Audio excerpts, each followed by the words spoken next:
सोचिए, भारत का एक बैंकिंग जायंट एचडीएफसी अचानक स्टार्टअप्स की तरह क्यों बर्ताव कर रहा है।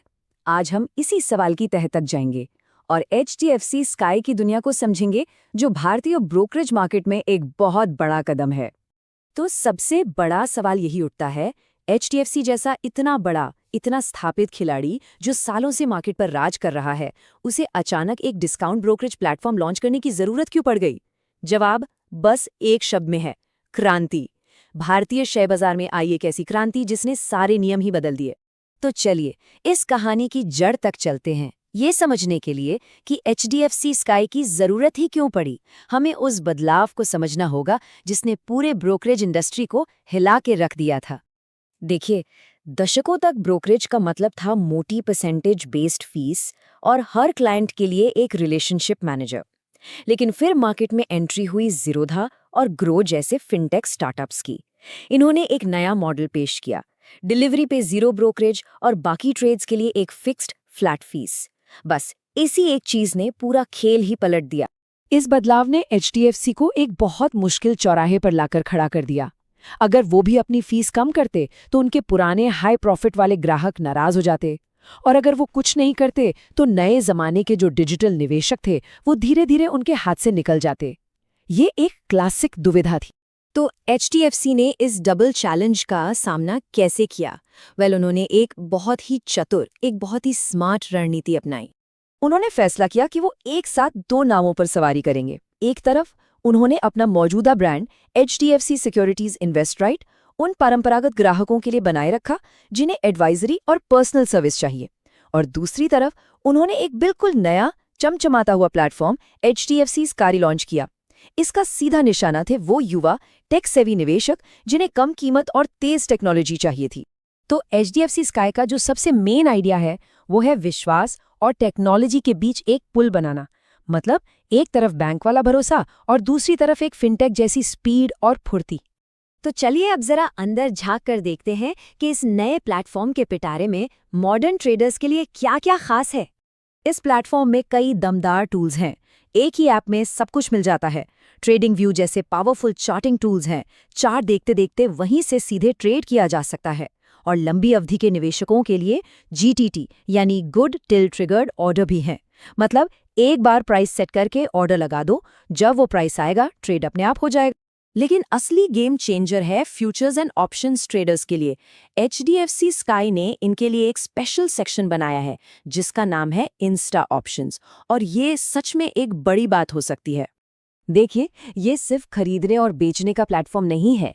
इंस्टा ऑप्शंस रिटेल निवेशकों को वो टूल्स देता है जो पहले सिर्फ बड़े प्रोफेशनल ट्रेडर्स के पास होते थे।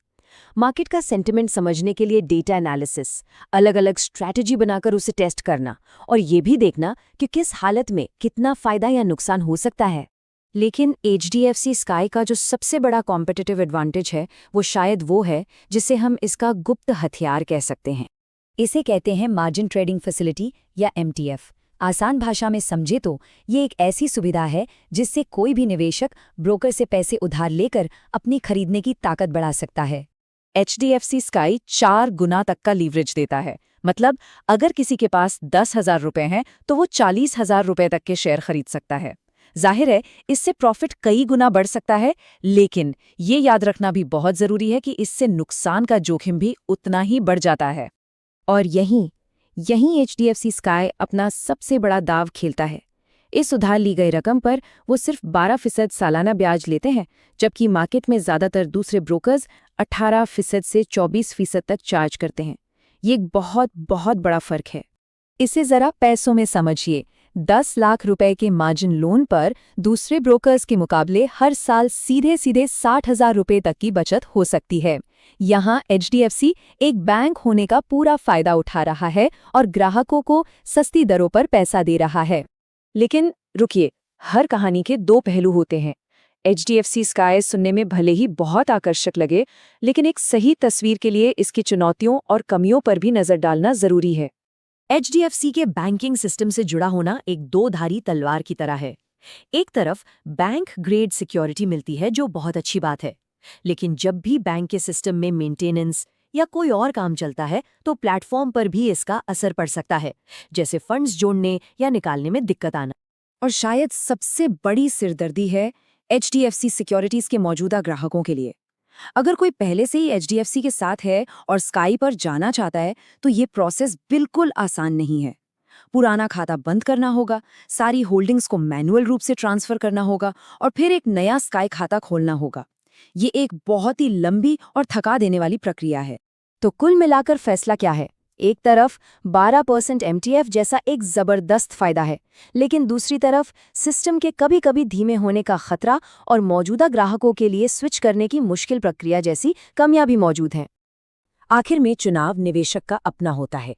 किसी के लिए क्या ज्यादा मायने रखता है, सबसे कम कीमत, सबसे तेज टेक्नोलॉजी या फिर सबसे भरोसेमंद नाम?